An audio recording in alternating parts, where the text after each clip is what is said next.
14. Međunarodni sajam turizma i seoskog turizma u Kragujevcu od četvrtka 23. do subote 25. novembra organizuje Gradska turistička organizacija Kragujevac i Šumadija sajam pod pokroviteljstvom Ministarstva turizma i omladine i grada Kragujevca.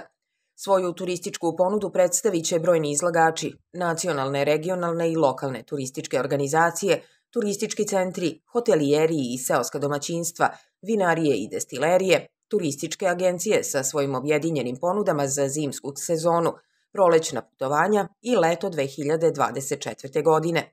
Na ovogodišnjem Međunarodnom sajmu turizma i seoskog turizma na platovu ispred sajamske hale biće organizovana i tradicionalna šumadijska čajanka.